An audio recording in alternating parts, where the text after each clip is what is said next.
everyone, welcome back. This is Dr. Marcia Perretto here, and today I would like to share with you all my story. Many people ask me, how did I get involved with Ehlers-Danlos syndrome, or some that know that I do have Ehlers-Danlos syndrome will ask me, how is to live with Ehlers-Danlos syndrome? What did you do to be able to do all the things you do today and you don't experience any symptoms? Well, we're going to clarify here. I do experience symptoms. It's a matter of how it's the mindset as well that helps, obviously. And it is understanding your body and understanding your limits.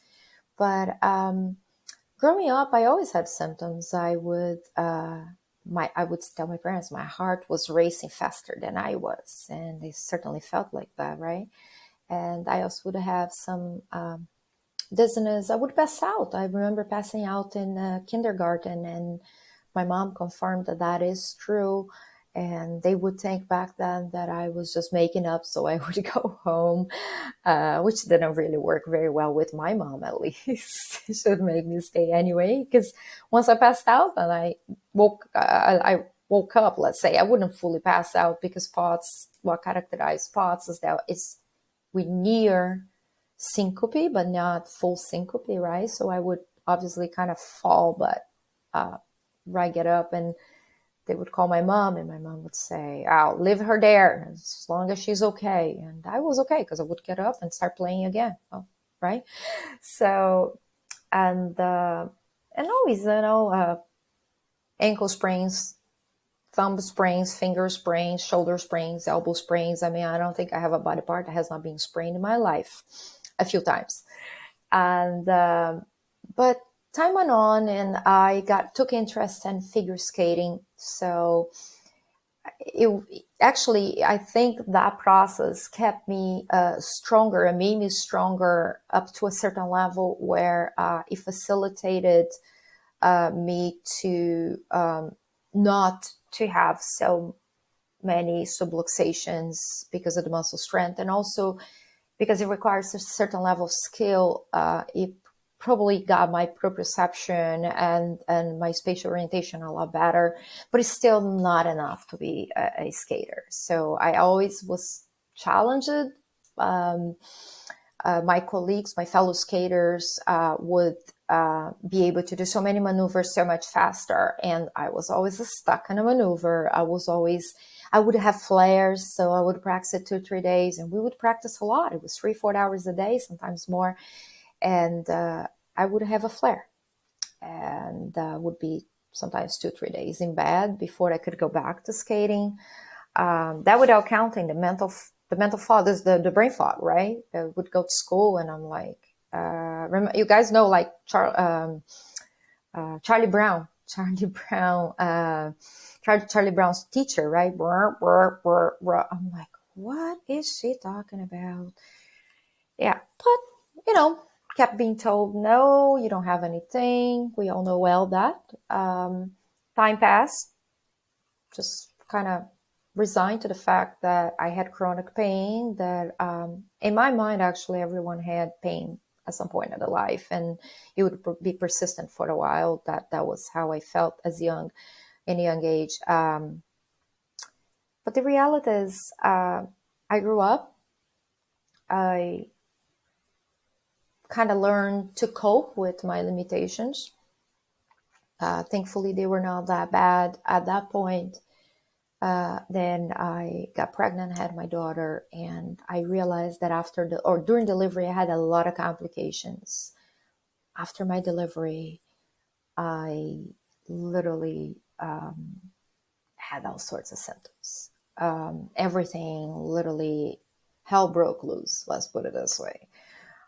I experienced worsening on my POTS symptoms, a lot more subluxations. I never experienced a dislocation until recently, but then it was literally just subluxations, but everything became so unstable. It was horrible. But again, they just would tell me, oh, there is nothing wrong with you. It's just go to the gym, walk it off. take this, take that.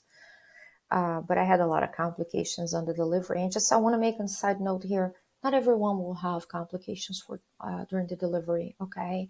I have patients currently and clients that I work with in our wellness program that did beautifully. They have 2, 3 kids. They had beautiful deliveries. They had no problems. So each one of us is very different. So I'm telling you my experience. We all very different. We are zebras with different stripes, right?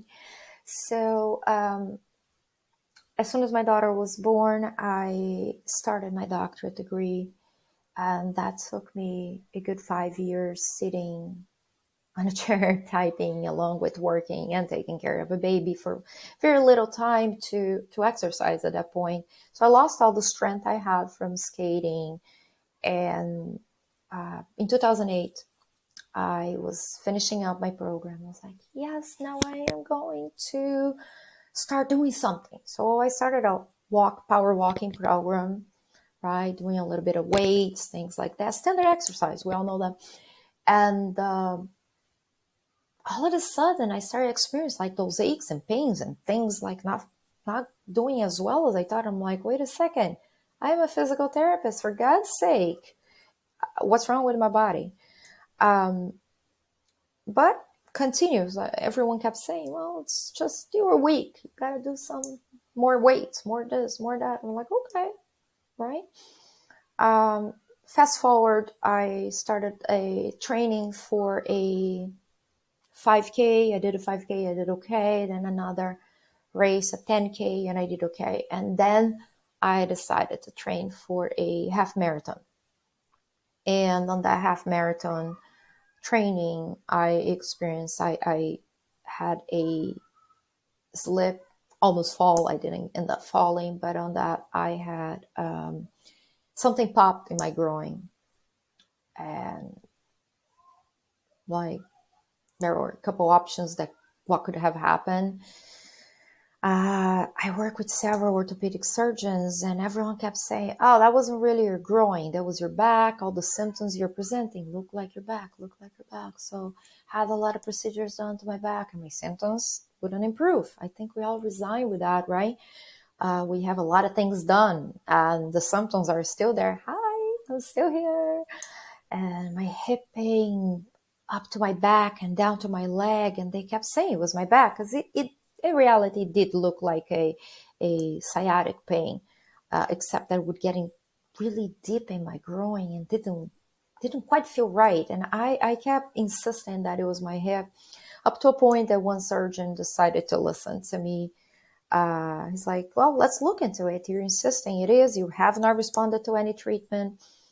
He checked. I was like, well, you got a labral tear. It's like, okay, well, that makes sense, right? Tried to rehab that more specifically, didn't improve. Fast forward a little further, contacted with the amazing hip arthroscopy surgeon who literally said, there's nothing else we can do. We have to operate. You failed the conservative program, which is rehab. So he went in. My labrum was literally torn and destroyed. He tried to do the best he could. I failed, literally. I flat failed the surgery. I was 6 weeks non-weight bearing. Once I started walking again, non-weight bearing means I couldn't walk. Put weight on that leg. Fast forward, went back to work. Pain was the same. Mobility of the hip was too much, but too little. It was too little because I had so much muscle spasm going on, and too much when they tested the joint. There was a lot of joint play, as we say. Nothing improved, literally. And then my left hip started hurting. And I'm like, great. Along with that, I actually start having more POD symptoms. I start having, of course, more tachycardia. My digestive system really started becoming very fragile, and things were just not doing well. My body was aching a lot. My sleep quality had declined significantly. And everything was linked to something else, right? This is your stress, this is this is that. But there was one thing that surgeon told me that is stuck to me. Your collagen seems to be so frail. Your joint capsule, which is connective tissue, right? And your ligaments around the hip, there's something wrong with your connective tissue. It's almost like it's faulty. With that information, I was like, you know what? Let me just go ahead and try to go ahead and, well, let's rehab this. Let's see what happens, right? Let's settle the worst case scenario. I will strengthen a little bit, a little more, get my left hip arthroscopy to fix the left. Now that was damaged before it got as bad as the right, and then we would go from there. Did the left hip surgery in 2012, more specifically in June 2012, towards the end of it. And on week 5 of the left hip arthroscopy, the right hip cartilage, or labrum as it's called, literally came apart. But came apart in an interesting way, because we had the MRIs done, we had other things done, and they were just like, oh, there's nothing wrong with it. It's probably just your capsule, your ligaments are too loose, but it seems like everything is looking good. There's nothing wrong in the MRI. And the surgeon conveyed with the radiologist, and I was on the same call, and we went on, and there was even that little joke told by the surgeon, hey, I'll see you for lunch. This is going to be an in and out, and we can go grab lunch. It was a little joke, right? Of course. We go into surgery, and actually the surgery was way more complicated. I end up needing a full labrum, which is the cartilage around that makes the socket of the hip a little deeper, made completely taken out and rebuilt with cadaver tissue. Because at that point, there was not much left that could be viable, that could be used again, that could be attached to the bone. And so now here I am with a hip surgery on the left that was 5 weeks old, and a right hip surgery now that was just fresh. That would be 6 weeks now I'd bury, meaning 6 weeks don't walk on that leg. I'm like, oh, no bueno. So at that point, multiple anesthesias, the trauma of the surgeries, I literally went downhill. At that point, my POTS symptoms were off the charts. My digestive symptoms were horrible. I couldn't digest anything. My digestion was slow. My systems were literally sabotaging me to a point. So I went back and I'm like, you know what?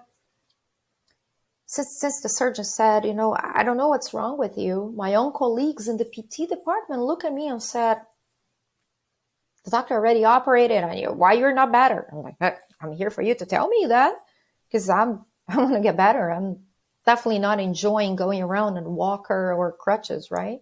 Or wheelchairs. Time went on. We were already getting to like October, November. I'm still in severe chronic pain. At that point, I couldn't touch the thigh on the front of the right thigh. The pain was horrendous. It was like someone was burning me with fire. And my back pain was incredible. My POTS symptoms, I would get up, I would try to walk, I would try to go upstairs. I was already walking without any crutches or anything by then, but the distance was so limited. The pain was so excruciating with like 100, 200 feet walking. And then I remember, I'm like, there was that little piece of information. Actually, I look back into that little piece of information, the faulty collagen, back in like around August. I started looking into it. Oh, faulty collagen, faulty connective tissue. And I'm like, hey, listen, I do this for a living. For God's sake, this is my specialty. I got to figure this thing out.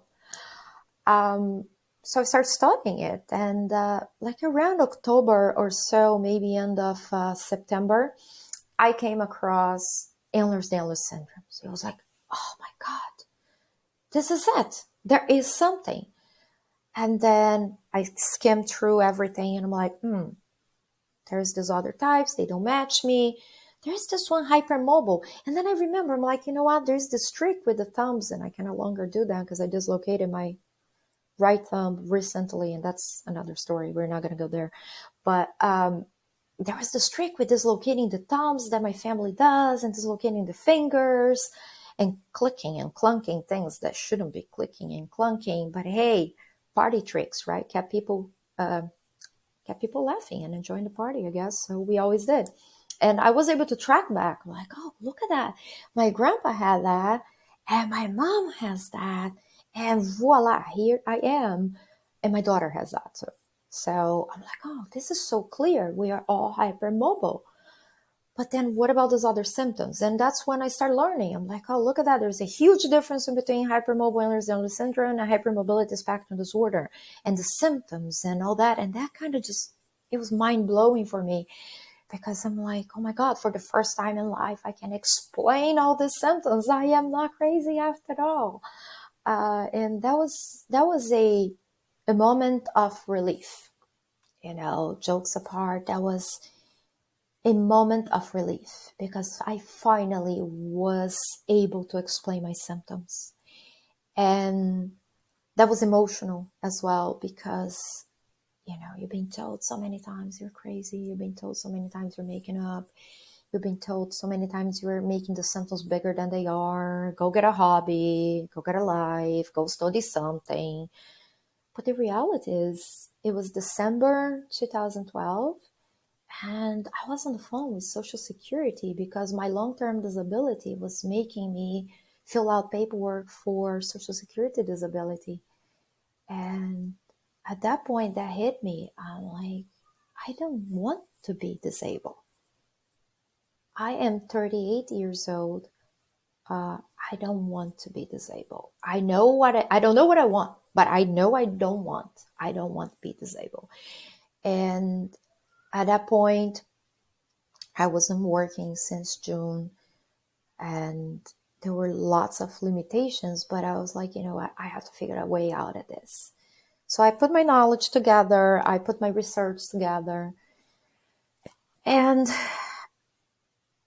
I was able to slowly pull myself out of it.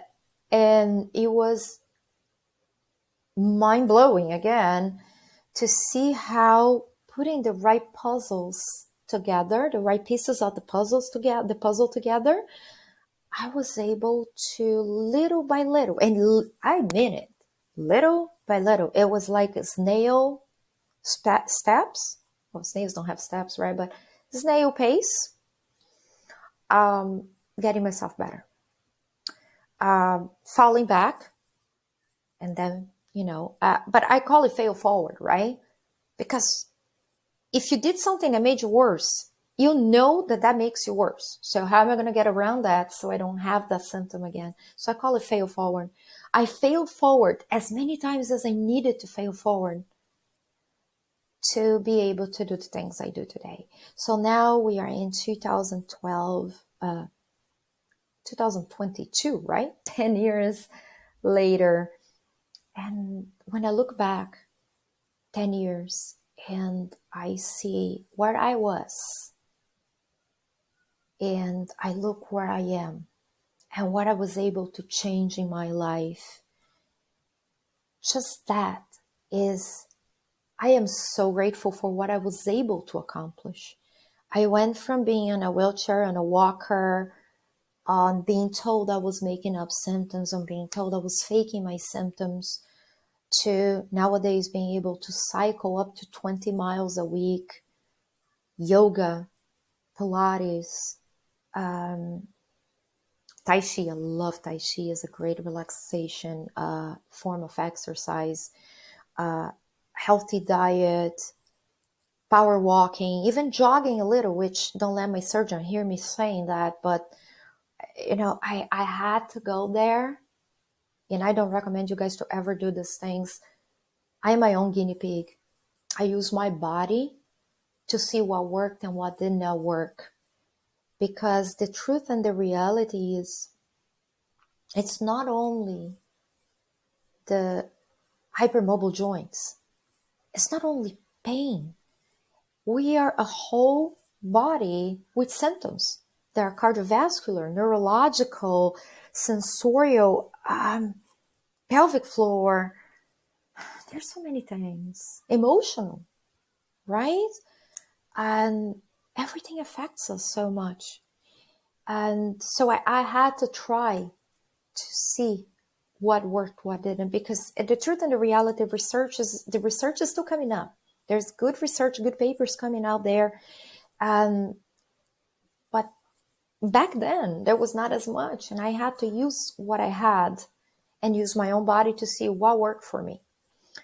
So that being said, when I look at what I am able to do today and what I was able to do then, what I was able to transform myself today, and to be able to say, I am at this point of my life that when I look at me, myself now, and I look back what I was, and I'm saying, I'm in the best shape of my life now. And how can I pay forward?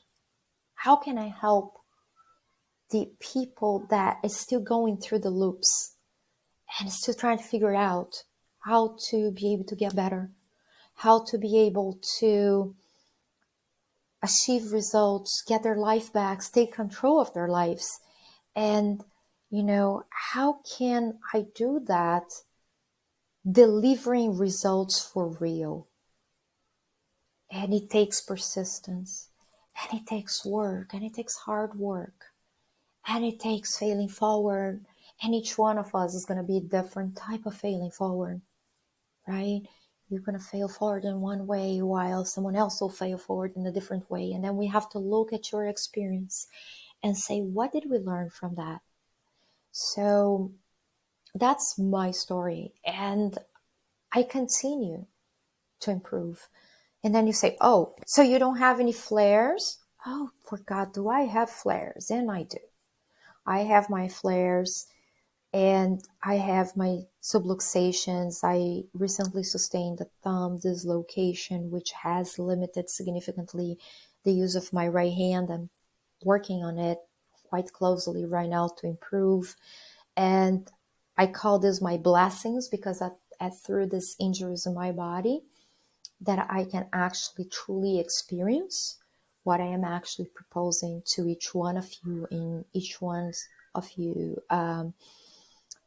in the plan of care of each one of you. So it's not only the research paper, it's not only looking at the orthopedic part, it's looking at each one of you as a role, as a whole person, is looking at each one of you with everything that you might be going through at that moment. So I do have flares. My flares, they last very short now. Before I would have flares like a month.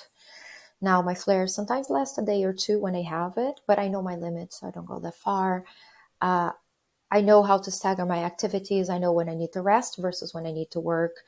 I know what I have to eat, what triggers me, what doesn't. And this is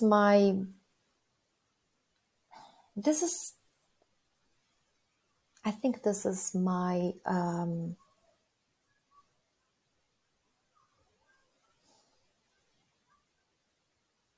I think this is what I have been put here to do, to learn and to be able to serve all of you, and to share with you not only my personal experience, but my knowledge, to be able to share with you and help you through this path that we all share with the chronic disorder.